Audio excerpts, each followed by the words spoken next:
Hello, and welcome to Kingdom Points.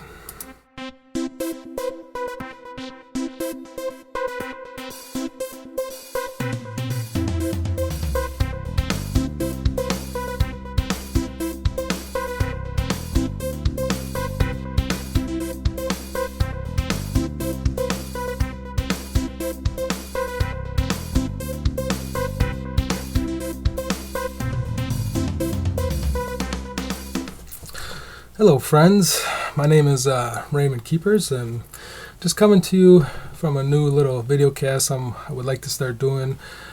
Today's kind of the trial run. We'll see how it goes. It's going to be called Kingdom Points, and hopefully I can do this once a week and release it to you. And the whole general idea of Kingdom Points is going to be to talk about things going on in the world today and tie them into a biblical point of view. It appears that I found myself with a lot of free time. I was furloughed on last Thursday. It was my last day of work. So for me, quarantine today would be day 5. Day 5 of my quarantine.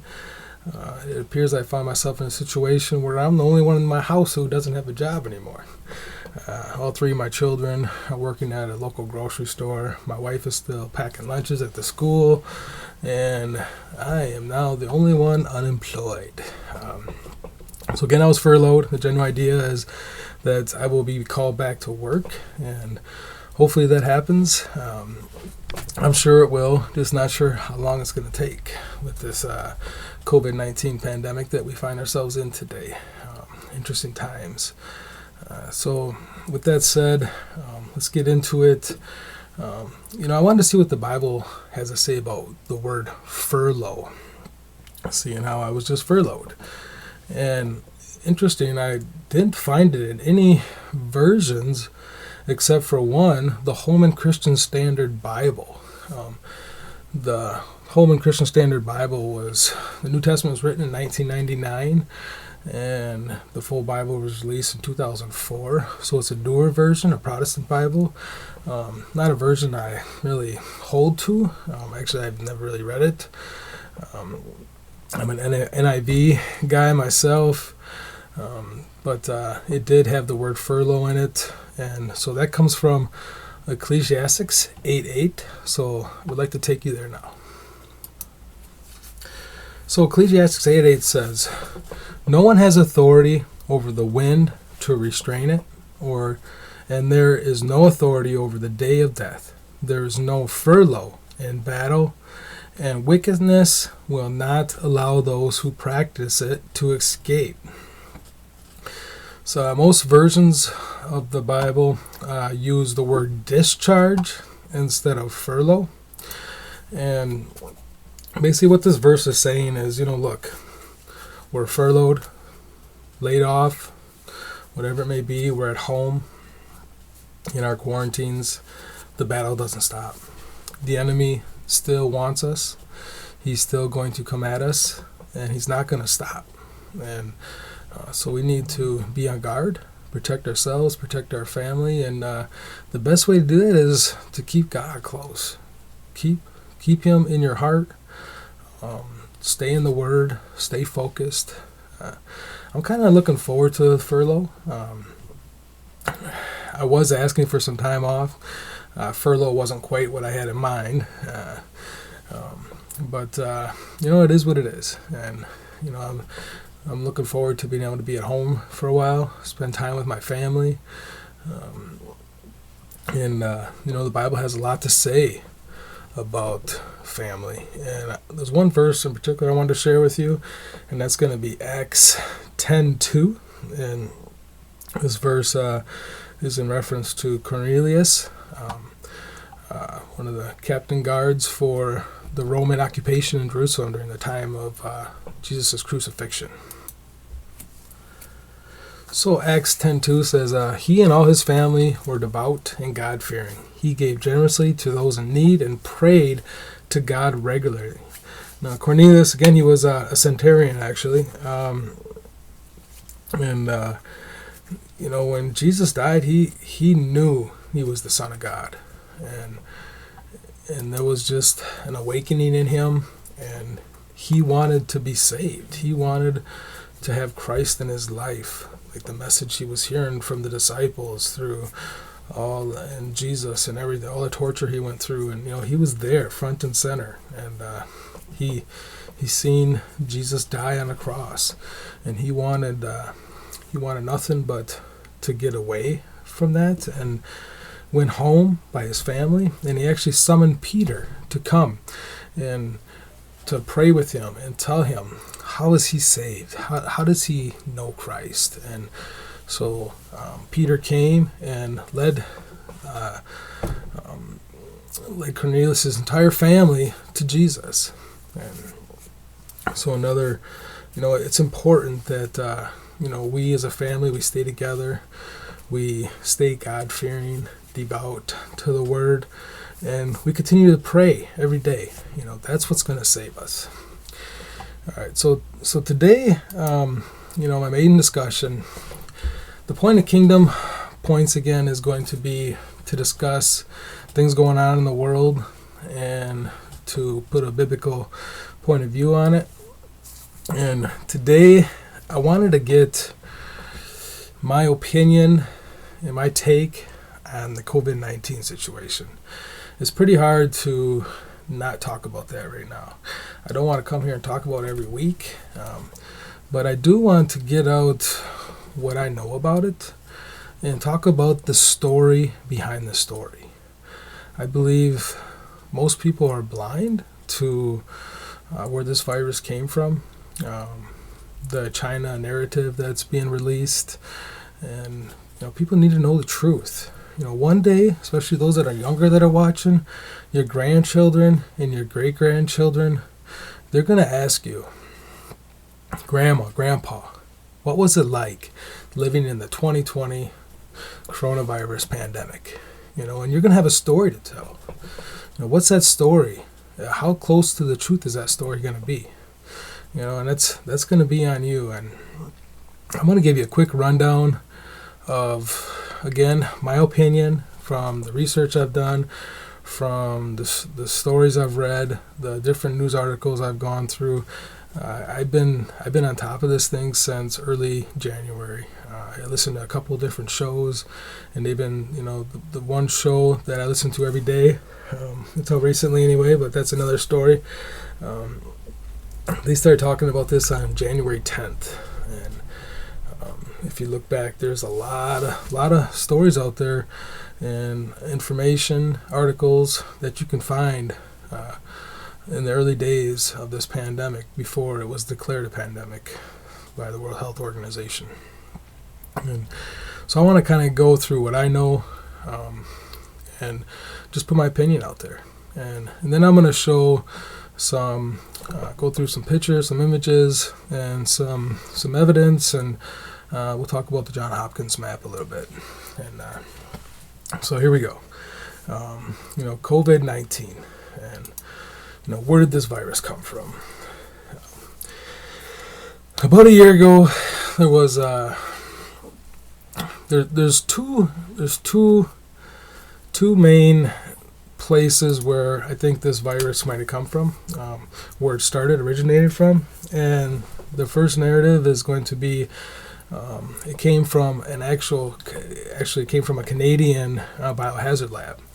And there was a scientist there, Chinese scientist, and her husband and some students that were working there for years. And they were making trips to China every year, multiple trips.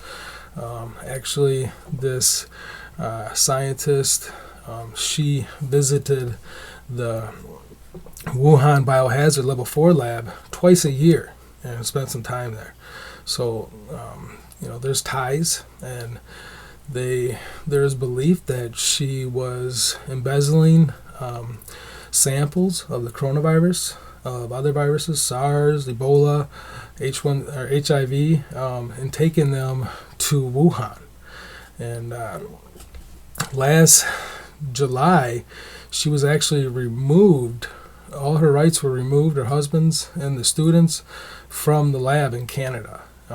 Now Canada is saying why don't we go to a slide here and we'll start there. Okay, so this is Wengu Kui. Hopefully I'm not destroying that name too bad. Here's a picture of her working in the Winnipeg Canadian Level 4 Biohazard Lab. Her and her husband and some students were all removed from that facility on July 5th, and they declared it a possible policy breach. Now, Canada, they're not going to come out and say, yeah, they took some samples and they took it to China. I mean, they don't want this coming back on them. So even if that is the true narrative, and that's what a lot of people believe, they're not going to get that information out there and tell people the truth about that. So what I believe happened is, I think these vials were possibly brought to the Chinese biohazard lab, and they were testing on them. And through months and months of testing, this coronavirus, because coronavirus has been around for a long time. There's tons of different strands, and the COVID-19 is a strand all in itself. And I believe this strand, the coronavirus mutated into this strand back in late fall, early winter of this 2019-2020 year.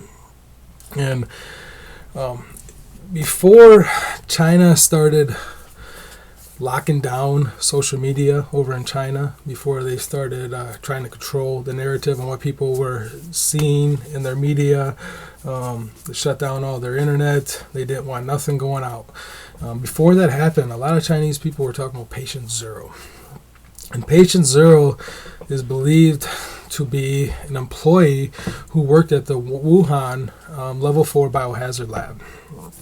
And the idea behind it is that this employee caught the virus. It mutated, it jumped to him, and so he got sick, and he ended up dying. And so he ended up in a morgue. And so the next person who got this virus was the mortician. The mortician got sick, and he had really itchy eyes. His eyes were itching, so he went to an eye doctor. And this eye doctor was none other than Dr. Li Wenlin, the famous whistleblower. And he's known as the whistleblower of the coronavirus in China. He looked at this mortician's eyes and somehow was able to figure out that, hey, this is something, he's got something that no one's ever seen before. And he started raising concern about it. And then the Chinese government, they shut him down. Unfortunately, Dr. Li Wenyan, he died. He died on February 7th of the coronavirus. And he got it from the mortician, is what it's believed. So mortician would be patient 1, and Dr. Li Wenling would be patient 2. And who knows how many people they spread it to. Because right about then is when this virus just started to get out of control in China. Now, before I start getting into the seafood market story and what China was saying in the beginning, where this virus came from, and before I get into that, I want to get into the situation number 2, the second place where this more likely came from, this virus. And this is going to lead us to Dr. Zhengli Shi.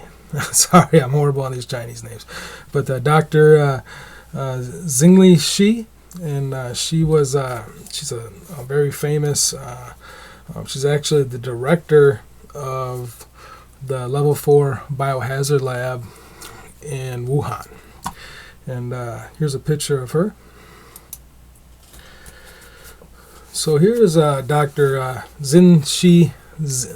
Shinzi, and as you can see, she was a specialist. Her interests right there: SARS, HIV, coronaviruses.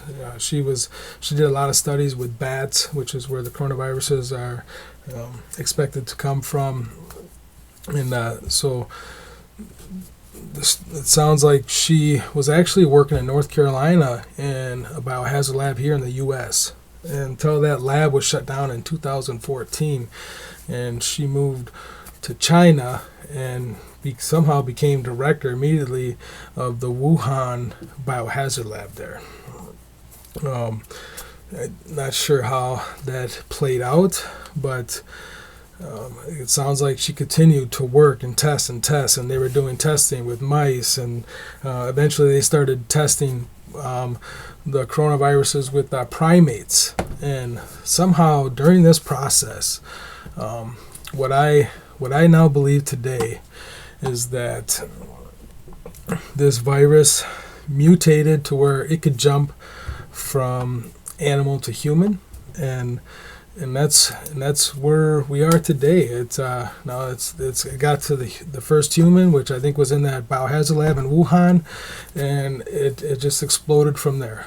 Person after person was infected, and and here we are with a highly contagious virus with no vaccines, and it's everywhere in the world. There's only a handful of countries who have not seen this virus yet, and they're mostly small, remote places.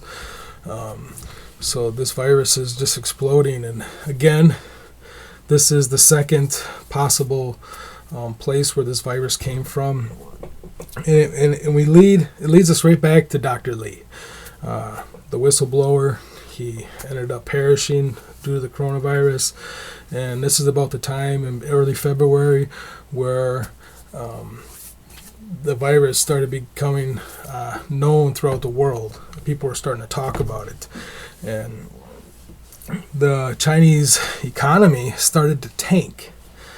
And right about that time that economy started to tank, there was a lot of stuff coming out on social media from people on the ground, Chinese residents, a lot of interesting videos, and some stuff I don't even really want to take the time to talk about right now. But the bottom line was, we went from a lot of information coming out of China to no information coming out of China. As soon as that economy started to tank in China, the government grabbed hold of the situation. They started shutting things down. They didn't want people talking.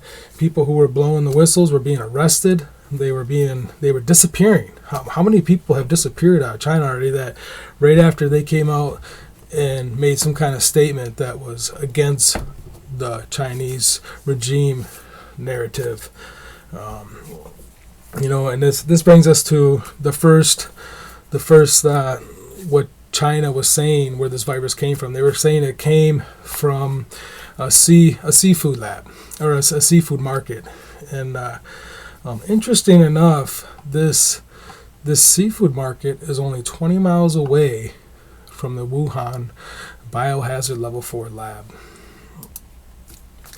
Another thing I find really odd is, why would a seafood market be selling bats? And bats are supposed to be where the coronavirus came from. And this was the first story that the Chinese government put out. They're saying it came from this market, even though a lot of the people who were coming up with the virus testing positive had no ties to that seafood market whatsoever. And again, just down the road from this, the Institute of Virology. So there's a lot of concern there that we should be concerned about. That this virus probably did not come from a seafood market. Matter of fact, I would bet that it didn't. So from here, in early February, when China started shutting things down, there was some sulfur dioxide maps that were released. And this is really interesting. Sulfur dioxide is released into the atmosphere when living organisms are being burned. And so I would like to take you to some maps and show you something that I found. So as you can see here, here's Wuhan, and this is a sulfur dioxide map, and it says that sulfur dioxide is produced in the incineration of bodies and medical waste. And you can kind of see Wuhan right here in the center has just exploded on the map. And nowhere, this was the epicenter where this virus started and came from. And I got another map here I'd like to show you. It kind of gives you a broader view of the entire Chinese area. And so let's go ahead and jump to that. And this shows a large portion of China. And you can see there the town Chongqing is off to the west there. That was the second place where the virus kind of really took hold. And for some reason, the maps in the fall were not showing this much sulfur dioxide or anything even close to this on the maps. Like all of a sudden they're suddenly burning things. And people started talking about the sulfur dioxide maps. Like, what are they burning there? What are they burning there? They're only saying a couple thousand people have died in China, but where's all this sulfur dioxide coming from? And so this was another thing that was showing that China was not telling us the truth. They were lying about what was really happening there. How can you only have a couple thousand people dying in a country that has 20 to 25% of the world's population? A country the size of China with 1.5 billion people, and you're running out of body bags? I mean, the country ran out of body bags, ran out of masks within the first or second week of February. Like, where did all that stuff go to? Obviously, it was being used. So obviously, I think at this point, most people in this world know China has not been telling us the truth. But I feel confident saying I've known it for a long time. They say 83,000 cases today. I don't believe that. And I think the death toll is a number we will never know. But I think it's extremely high. Nothing even close to what they've reported. So now, after these sulfur dioxide maps came out, people were talking about it immediately. Like it was like the couple days after, like a day or two after I seen these maps back in February. All of a sudden, these mobile incinerators were ordered and brought into Wuhan, and I'd like to show you some of those here. So these are huge units meant for burning living compost. And you can see they had 40 of these units brought into Wuhan. They're about the size of a shipping container, very large. And some statistics on these is one of these incinerators can burn up to 5 tons of waste in a single day. And so why do they need 40 of these? They're the size of a 20-foot standard container with about 30 cubic meters volume of space. They have the ability to crush solid waste and then incinerate it, and then it purifies the smoke. So why would they need that purification? What happens is when they purify it, that sulfur dioxide is no longer being released into the atmosphere. So I guess you can take that for what it's worth.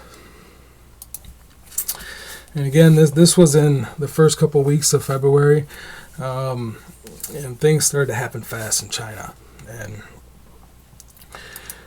right about then is when I first found the Johns Hopkins coronavirus tracking map. And so I want to share some things with you. I actually started taking pictures of the Johns Hopkins map. The first one I took was on February 10th.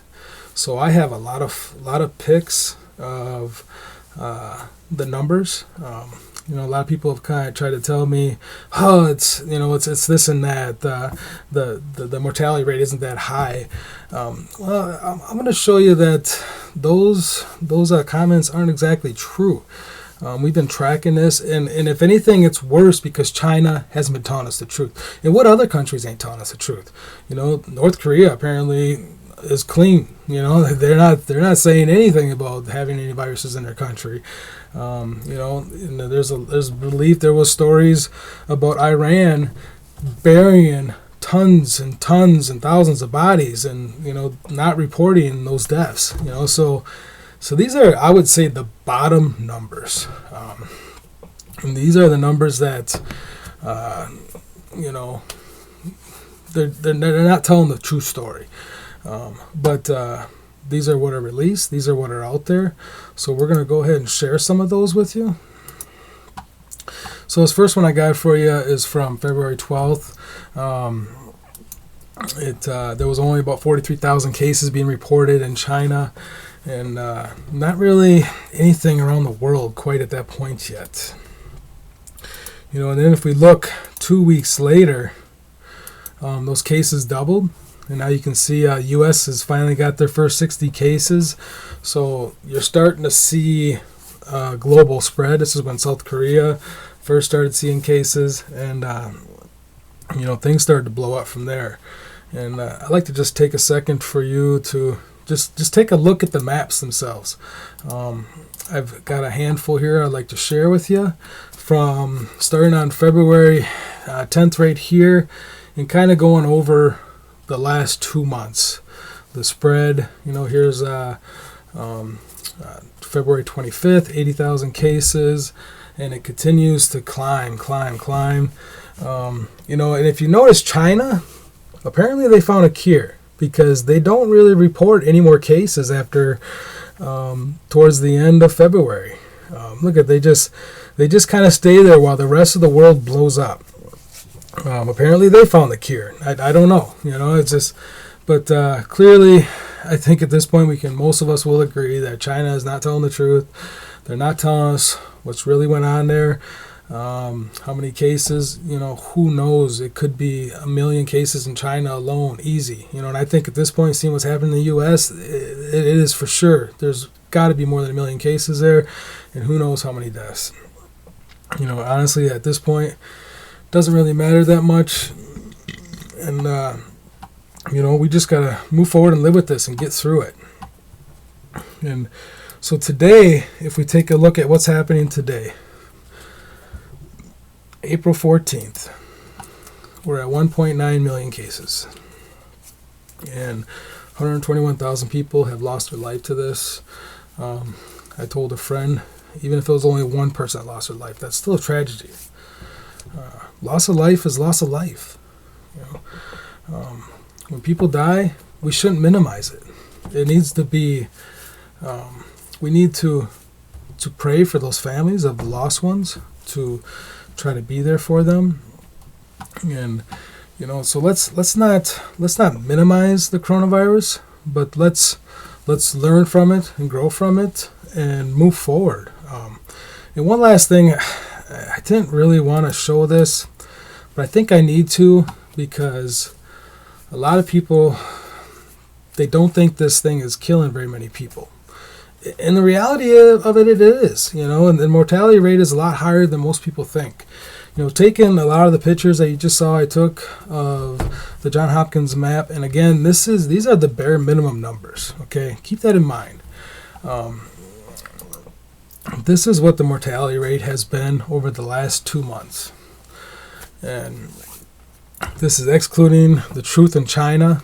Again, we don't really know what's happening there. But we can all agree that they're probably not telling the truth. I want to apologize for showing this to you. I don't want to sit here and talk about bad news, but the reality is, truth, we should all know the truth, and this thing is killing a lot more people than people are saying, and the mortality rate's a lot higher than people are saying. And, I don't think this is going to go away. I think it's going to be here for a while. And we need to do what we got to do to prepare our communities, prepare our families to just battle it. This could be like a common flu in a year or two. It might just be something we take a vaccine over, like we do like for the flu. So let's just get away from the negative stuff. Again, I just wanted to share that with you today.